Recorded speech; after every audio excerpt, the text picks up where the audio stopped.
The large majority of the 120,000 people on the West Coast decided to go along with this government order that we must leave on a certain day and get ready to go to these prison camps. Hello, my name is Emmy DeGrappa. Each week, we bring you stories asking our guests the question why. We learn about passion, purpose, and the human experience.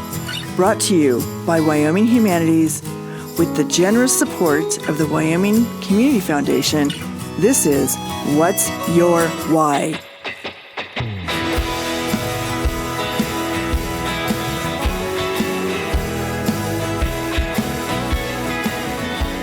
Today, we are talking to Sam Mihara.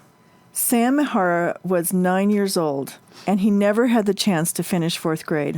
In 1942, Sam and his family were forced to move to the Heart Mountain Relocation Center, located just outside Cody and Powell. Welcome, Sam. Thank you. It's hard to know where to start with this interview because you've had a lifetime experiences, and I think what I want to ask is, first of all, what did it feel like in that moment in fourth grade? What was your emotional, and just what was your family feeling at that time when they were being forced to relocate? Well, when we received the word from the authority who made the decision to remove Japanese, and only Japanese, not Germans and Italians, from the western states, our parents were more concerned than I was. I was relatively young and followed the lead of my father, who said we must go along with the orders. And I clearly sensed that my parents were more concerned than I was because they are citizens of Japan. They were here on a visa, a work visa, and they had not received their permanent citizenship. And as a result, they knew that I was a citizen by birth, but they were not. And I sensed that they were quite worried that the government might ship them back to Japan and have to leave the kids here. So there was a lot of anxiety at that time as to what's going to happen. When the orders came out that the entire family shall be moved, my parents simply, like many other parents, decided to go along. And very few people decided that it was wrong and decided not to go. But, the large majority of the 120,000 people on the West Coast decided to go along with this government order that we must leave on a certain day and get ready to go to these prison camps.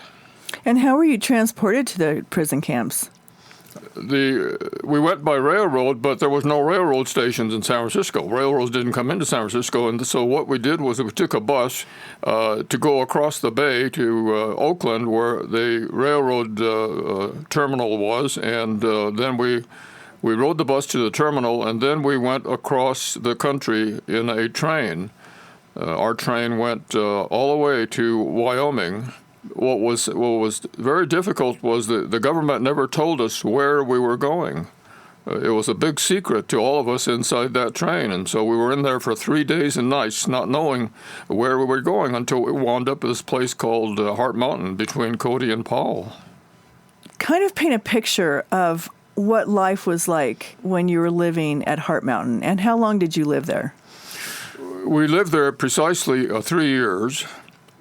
Life was very difficult, especially for our family.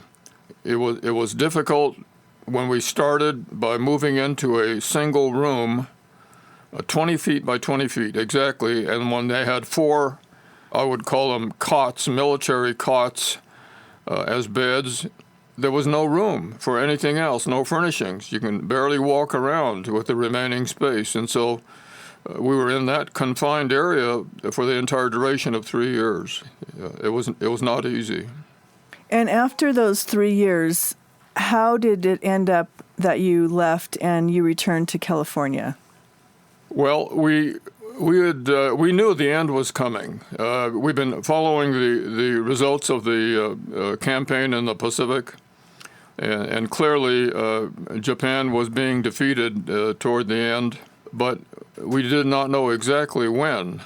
And there's a very famous case that went to the Supreme Court, which is called the defendant by the name of Mitsue Endo, a lady named Mitsue Endo. A lawyer filed a suit on her behalf, claiming that it was unconstitutional for her to, being an American citizen, by forcing her to these camps and being literally a prisoner without justice. And that complaint went up to the Supreme Court, and the Supreme Court finally decided, unanimous, 9-0, to let her go.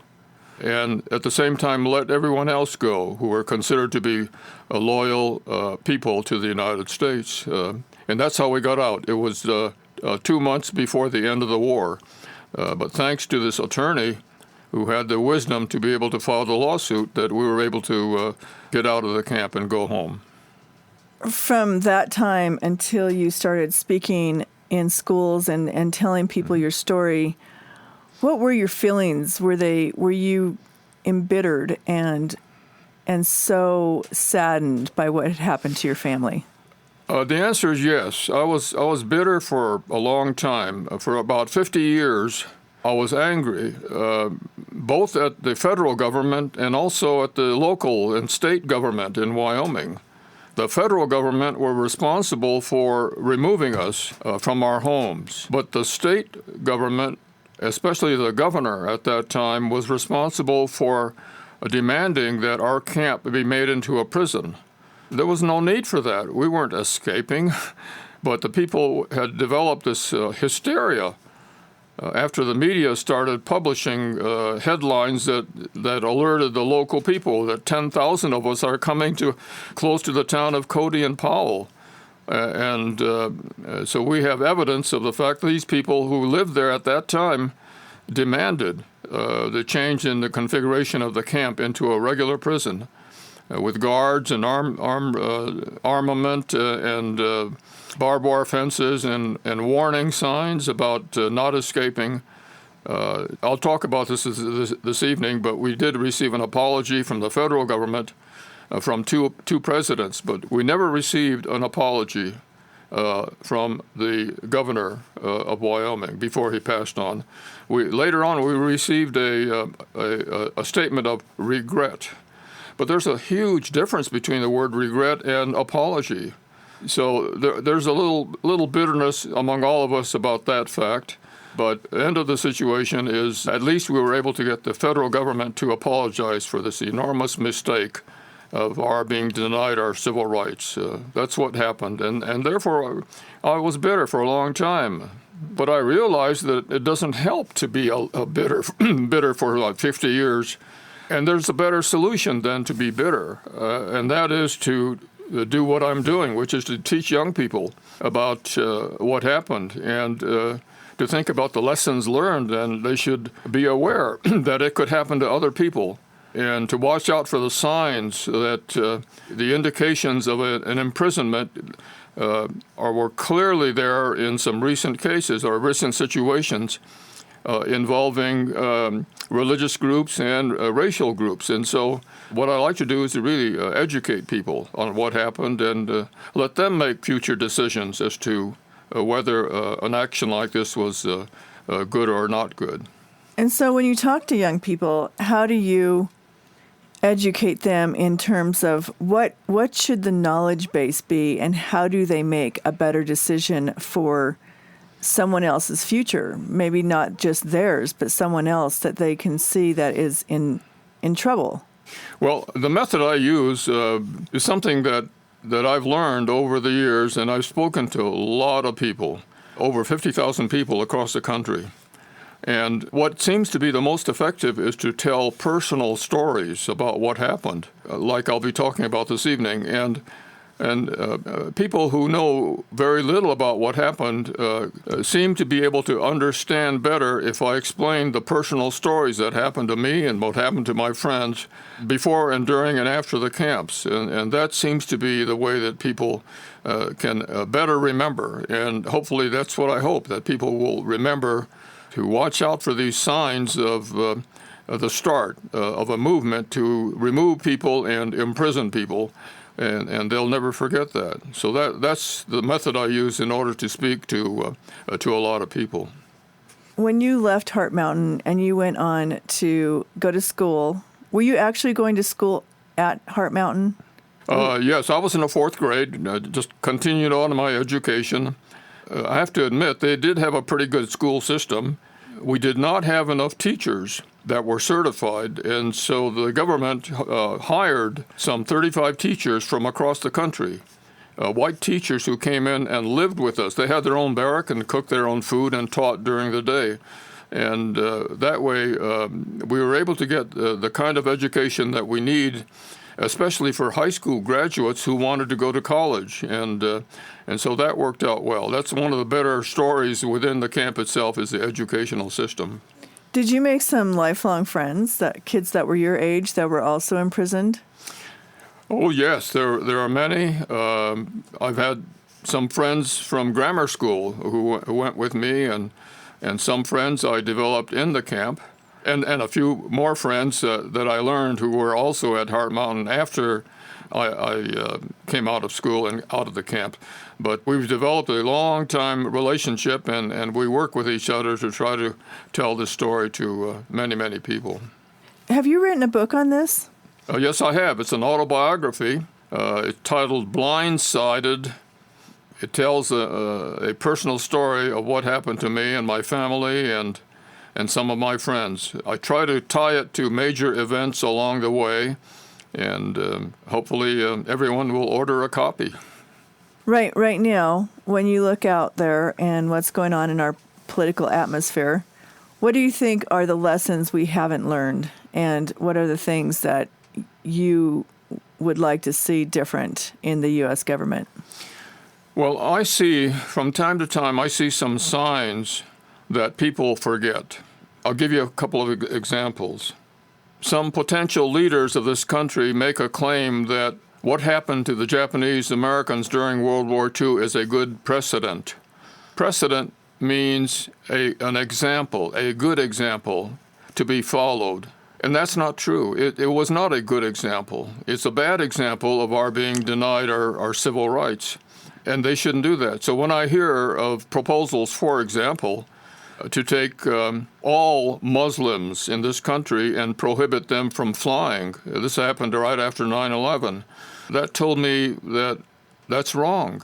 Fortunately, the government stopped any of these attempts to try to force airplanes or airlines from taking on Muslim passengers.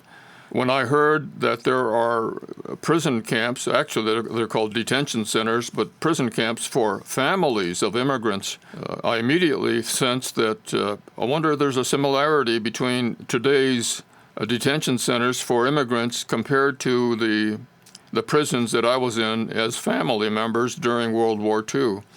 So I see these signs along the way that the people haven't learned their lesson. That's what's important, and that's the lesson that we learned from the experience. And hopefully everyone who hears my talk will realize that these are the signs that one should remember, the lessons learned that we should remember, that everyone should keep in mind when another event comes up in another race or another religious group or anyone else is subject to forced removal without justice. And I'm wondering, because of just all the anger and strife that's going on in our political system, it doesn't seem like we've learned a lot. And I'm just wondering what can happen in the classroom for children and youth to really understand what their civil rights are. What is the Constitution? In my talk, as an example, I point out what specifically is in the Constitution that makes it not only undesirable but illegal for such an action. And it's right, for example, it's right in the Pledge of Allegiance that every child learns in school, and it simply says, with liberty and justice for all. But when the military with arms comes to your home and removes you from your house and puts you away without justification, without a good reason, in other words, without justice, they're in violation of everyone's civil rights under the Constitution. And I teach that, especially to young people, and I think they learn the significance. Every morning when they recite the Pledge of Allegiance in school, I think they can get a better understanding of what that really means. That's one way to deliver the message, and I try to explain that carefully when I speak at schools. And do you ever give any thought in terms of American history that we relegated Native peoples to reservations? Do you ever make any kinds of comparisons to what happened to you to what has happened to the Native people? The answer is yes, and not only Native people, going even further back in terms of what happened during slavery. And whenever an entire mass of people, whether it's a religious group or a racial group, it doesn't matter when the entire groups of people are characterized as being undesirable and inhumane treatment is given to these people. It simply is another reminder that in the past, this country has not learned its lessons. I've even heard statements from justices of the Supreme Court. For example, Justice Antonio Scalia, before he passed on, he made a speech simply saying that I would not be surprised if it happened again to someone else. So even the members of the Supreme Court haven't learned the lesson about what basically is the fundamental principle of the Constitution, which is their responsibility. And so that worries me. And so I teach young people, keep that in mind. And the next time when it comes time for you to vote, make sure you have the person in mind as to his background or her background, and find out if they really believe in these parts of the Constitution that they're supposed to uphold. And these are the kind of lessons I like to pass on. Wow. I think it's been great talking to you, Sam. Thank you so much for your time, and I just appreciate your passion and your heart and the fact that you are out there in the world spreading this message. Thank you. And may I mention very simply, people can read a lot more in my book, and it's available through my website, www.sammihara.com. And you can order the book, and it goes into quite a bit of detail about my personal life during this ordeal. Thank you. Thank you.